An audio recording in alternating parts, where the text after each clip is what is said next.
I'm certainly not going to backpedal on anything I've said. They had a body double and they had a face double, and Downey stood off camera reading the lines, and apparently after 2 or 3 weeks he was like, this isn't working. I want to reshoot everything with me in this. Leaked whispers from the set of Avengers Doomsday Paint, a picture far more explosive than anything Marvel could put on screen. I'm sorry, I really don't. What are we doing? Well, I'm just asking questions. That's all. Right. Okay. Bye. Downey Jr. demanded reshoots that behind the scenes issues with the actors are due to a clash of egos. Downey Jr. demanded full reshoots. On the latest episode of Hot Mic, Jeff Snyder claims that the production on Avengers Doomsday faced major setbacks involving Robert Downey Jr. Footage allegedly shows Robert Downey Jr. storming off set after a tense clash with Ryan Reynolds. His words curt and sharp. "I don't know what we're doing. I'm done. Bye." The confrontation didn't just stop there. It reportedly pulled other Avengers into the mix, with many rallying behind Reynolds, igniting a revolt that could push the film's release back by months. But this isn't just a story of two stars clashing. It's a saga about control, ego, and a studio that may have backed itself into a corner. It all started with something that should have been routine: an actor advocating for quality. Robert Downey Jr., the man who built the MCU with Iron Man and is now set to return as Dr. Doom, made a call that would ripple across the entire production. He insisted that every single Doom scene filmed so far needed to be scrapped and reshot. Claimed tensions erupted when a joking remark allegedly went too far, sparking a heated confrontation that forced Marvel Studios to reshuffle its filming schedule. Why? Because the earlier footage used a stand-in for both body and face, with Downey reading lines from off-camera. After weeks of reviewing the material, he decided, this isn't working. I need to do it myself in full costume. At first glance, this sounds like a veteran actor doing what he's supposed to do: protect the film's integrity. Hollywood history is filled with projects that tanked because no one dared speak up. Think of Batman v Superman, where even Henry Cavill later admitted he felt uncomfortable but stayed silent. So when Downey pushed for reshoots, it should have been seen as a blessing. The dysfunction I've heard on this set is rivaled only by that of Fast and Furious movies. The man has a proven eye for what works, but what followed turned a professional decision into a full-blown crisis. By demanding reshoots, Downey effectively invalidated 4 to 5 weeks of completed work. The movie's schedule blew apart overnight. Many cast members had already been told they were free to take on new projects, but Marvel suddenly pulled them back, saying everything had to be redone. Enter Ryan Reynolds. Not as the quippy Deadpool, but as a businessman with obligations, deadlines, and contracts lined up years in advance. According to multiple insiders, this is where frustrations boiled over. Reynolds had cleared his schedule for Avengers Doomsday, but with the reshoots, he was told, put everything on hold for at least 6 weeks. You can't leave, you can't work on anything else. For Reynolds, that delay wasn't just an inconvenience. At his level, time literally equals millions of dollars. A month and a half meant missed projects, disappointed studios waiting on him, and money lost through no fault of his own. And there's only one person's way who matters, and that's actually Robert Downey Jr.'s way. Imagine being locked down for a film whose script, by many accounts, wasn't even finished. Actors were reportedly being handed new pages on the fly, asked to redo scenes, and kept in limbo as Marvel tried to stitch together a coherent story. As one insider put it, it's like trying to build a mansion while the architect is still sketching the blueprints, and then being told to tear down what's already done and start over. This chaotic production created the perfect storm for conflict. You had Downey, a Hollywood legend, demanding perfection, and Reynolds, a powerhouse star, demanding basic professional respect. The two perspectives were valid but completely incompatible. According to sources, tensions finally snapped when a joking remark, innocent or not, crossed the line. Reynolds, famous for using humor to cut tension, apparently made a quip that struck Downey the wrong way. The argument escalated quickly, becoming a heated back and forth between two of the MCU's biggest names. Eventually, Downey whined. Cameras caught him muttering, "I really don't know what we're doing. Okay, bye." And that moment became the spark for a much larger fire. Because this isn't just about one fight, it's about how Disney treats its stars, and the truth is, not everyone gets treated equally. Downey Jr. has long been the MCU's crown jewel. His role as Tony Stark didn't just launch the franchise, it turned Marvel into a global empire. By the time Infinity War and Endgame rolled around, he was pulling in $50 to $100 million per film, dwarfing the salaries of co-stars like Scarlett Johansson, Jeremy Renner, and Elizabeth Olsen, who each made a fraction of that. Money is one thing, but insiders say the bigger difference is in how disputes are handled.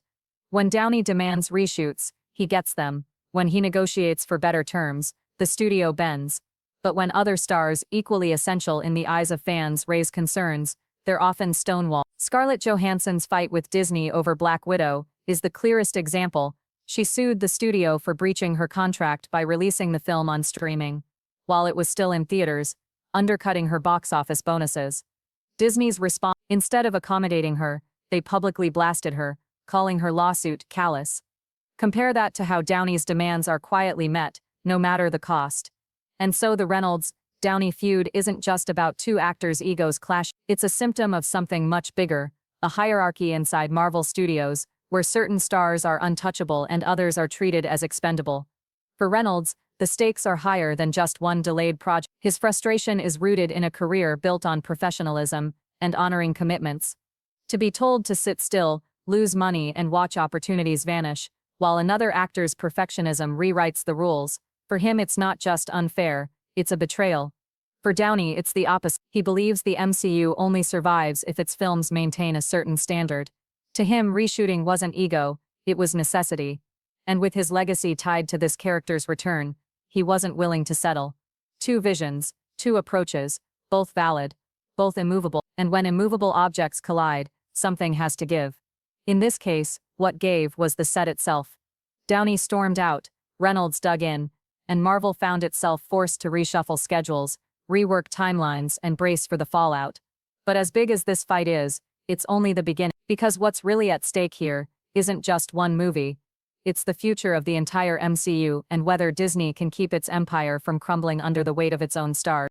The Scarlett Johansson lawsuit against Disney in 2021 remains one of the clearest examples of the imbalance in how Marvel stars are treated. When Disney released Black Widow simultaneously in theaters and on Disney+, Johansson claimed it directly violated her contract, which tied a large portion of her earnings to box office revenue. According to her, this move cost her tens of millions of dollars. The case eventually settled for over $40 million. But what stood out most wasn't the payout, it was how Disney chose to respond. Instead of negotiating quietly, Disney came out swinging, publicly revealing that Johansson had already been paid $20 million and implying that her complaint was insensitive during the pandemic. Critics immediately called out the studio for attempting to weaponize public perception by throwing around big numbers. The logic was simple. If the average person hears that an actress made $20 million, they'll instinctively think she's being greedy for asking for more. But what that defense conveniently ignored is that Johansson's contract had been structured in a way where the bulk of her income depended on ticket sales. Disney had changed the terms after the fact, and when she demanded fair compensation, they tried to shame her in the court of public opinion. Now ask yourself, could you ever imagine Disney treating Robert Downey Jr. the same way? Of course not. The studio knows full well that they need him far more than he needs them. That is the double standard at the heart of this controversy. Johansson later explained how isolating it felt to go up against Disney's legal machine. She described the experience as lonely and exhausting, but also said she was determined to see it through so other actors wouldn't have to fight the same battle. Her statement that she was happy no one else will have to deal with what I had to deal with perfectly encapsulates the imbalance. The fact is, Disney would never put someone like Downey Jr. in that position in the first place. Elizabeth Olsen's career highlights a different side of this inequality.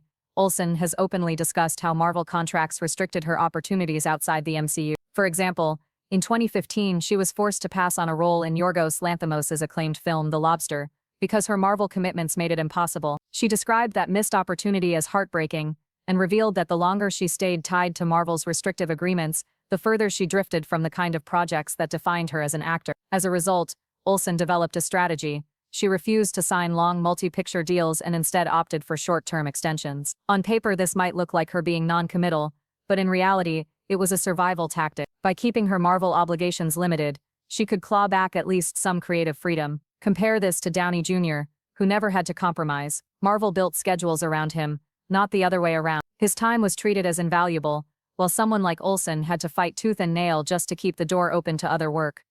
Jeremy Renner's story is perhaps the most shocking. After dedicating more than a decade to playing Hawkeye, surviving a near-fatal snowplow accident, and headlining his own Disney Plus series, Renner was approached about doing a second season. But according to him, Disney offered him half the salary he received for season 1, while expecting the same grueling 8 months of work. Renner himself put it bluntly, so basically twice the work for half the pay. He turned the offer down, not out of arrogance, but because it was insulting.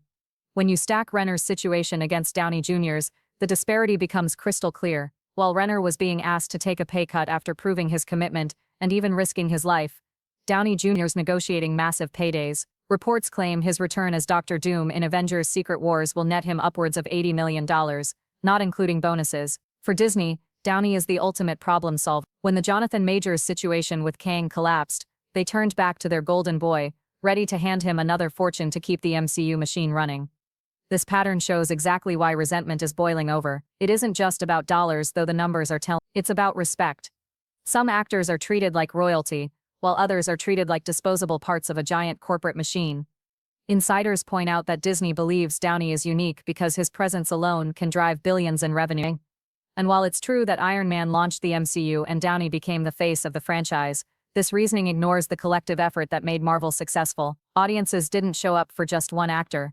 They showed up for the interconnected universe as a whole. By over-rewarding Downey while undervaluing the rest, Disney has created an environment where tension is inevitable. The ongoing drama on the set of Avengers Doomsday, with rumors of scripts being rewritten mid-production, entire sequences scrapped because Downey demanded reshoots, and delays causing chaos for actors like Ryan Reynolds, makes more sense when viewed through this lens. It isn't just about creative disagreements or scheduling snafus. It's the natural consequence of a system where one actor's demands outweigh everyone else's professional commitment. Reports even suggest that Disney bent over backward to accommodate Downey's wish to personally reshoot weeks of Dr. Doom scenes, despite the scheduling nightmare it caused. Meanwhile, Reynolds and others were left hanging, forced to delay or cancel other projects while Marvel sorted out the mess. This imbalance where one star's creative whims are prioritized while others bear the fallout is at the core of the issue. And this brings us back to the confrontation between Reynolds and Downey.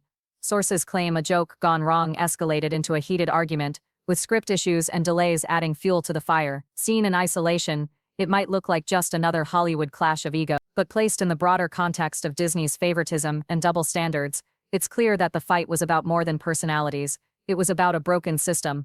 What happened on Avengers Doomsday is the direct result of years of inequality. Some actors were made gods, while others were treated as replaceable. That imbalance is now threatening to tear apart the very fabric of Marvel's universe, and as we'll explore in the next section, Disney's response to this crisis could decide the future of the MCU itself. None of the lead actors ever physically shared a set, yet through editing tricks and digital compositing, the illusion was maintained. On the surface, the film still looks like a traditional ensemble piece, but peel back the curtain, and it reveals something far more troubling. A blockbuster of this scale, built on the foundation of collaboration and on-screen chemistry, is now forced to rely on visual trickery just to keep its stars apart. That isn't just inconvenient, it's an alarming sign of how deep these fractures have become. If two of the studio's most bankable names can't be in the same room together, what does that say about the creative integrity of the project? What does it mean for the chemistry audiences expect from a Marvel crossover, a franchise built specifically on ensemble energy? Instead of addressing the core issue, a toxic system of favoritism, financial disparity, and unchecked egos, Disney has chosen to bend the production process itself. Industry whispers confirm the fallback plan. If tensions can't be managed, keep rewriting the script to minimize overlap between Robert Downey Jr. and Ryan Reynolds, restructure sequences to isolate them, and when unavoidable, stitch together their performances digitally. That isn't filmmaking in the traditional sense. It's damage control, a compromise born not out of artistic vision, but corporate necessity. Why? Because both actors are simply too valuable to lose. Downey was handed a contract worth more than the annual GDP of a small country to resurrect himself within the MCU as Dr. Doom. Reynolds, meanwhile, has Deadpool locked in as one of Marvel's most reliable assets. Moving forward, Disney cannot afford to lose either of them. So the studio bends, reshapes, and contorts to keep them happy, regardless of what that does to the craft of cinema itself. On paper, this seems like a pragmatic decision. Keep the stars happy, protect the investment, keep the money flowing. But when you step back, the cracks in this logic show. By allowing the biggest names to essentially dictate terms, Disney has created an environment where productions can be held hostage. Instead of establishing a clear set of expectations that apply to all talent equally, the studio has made its priorities clear: profits first, professional standards second. The truth of how this conflict will likely resolve is even uglier. Insiders predict that, at the end of the day, everyone will make nice. Why? Because in this system, Disney doesn't need to compromise. They control the career. For actors like Reynolds and Downey, whose cultural and financial status still hinges on their Marvel roles, falling out of line isn't really an option. Disney has the power to freeze them out, slow their careers, or quietly ensure they're not attached to major future projects. The threat is unspoken, but very real: comply or risk your career. This approach isn't built on respect or collaboration. It's built on fear, leverage, and control. What makes the Downey-Reynolds clash different is that it broke containment. The public found out, and once the public is aware, Disney can't simply lean on quiet pressure and NDAs. They have to manage perception too. That means juggling not only an already chaotic production, but also the narratives spinning across social media. And social media has amplified every rumor. Posts on Reddit, X, and forums speculate about unfinished scripts, chaotic rewrites, and the clash of creative styles between Downey's high-leverage demands and Reynolds' improvisational Deadpool approach. In another era, Disney could have stamped this out with traditional press management. But in today's digital landscape, once the story is out, it spreads faster than any official rebuttal. The narrative takes on a life of its own. The danger for Disney isn't just this one film, it's the precedent. If the studio continues to reward problematic behavior with more money, more accommodation, and more creative control, what happens next? Every star will see that disruption leads to better deals. Every actor will realize that conflict is leverage. That dynamic doesn't build stability, it builds chaos. The irony is brutal. In trying to maintain order, Disney may be undermining the very structure that made the MCU successful in the first. The franchise was built on camaraderie, on actors who felt like a family, on audiences believing the chemistry was real both on and off screen. If that illusion collapses, what remains is just a patchwork of expensive stars filmed separately, glued together with digital trickery, and marketed as epic storytelling. The Reynolds-Downey conflict may be remembered as the moment the system finally broke, the moment the imbalance of power, the unchecked favoritism, and the corporate-first mindset created a fracture too big to patch over with reshoots and CGI. Whether Disney can navigate this without long-term damage to the MCU remains to be seen. But one thing is clear: the trust, the respect, and the collaborative foundation that made the franchise what it was may already be gone. This isn't just about two stars fighting, it's about a system crumbling under the weight of its own contradiction. And as audiences, we may be watching not only the unraveling of a film, but the unraveling of the very machine that has dominated Hollywood for over a decade.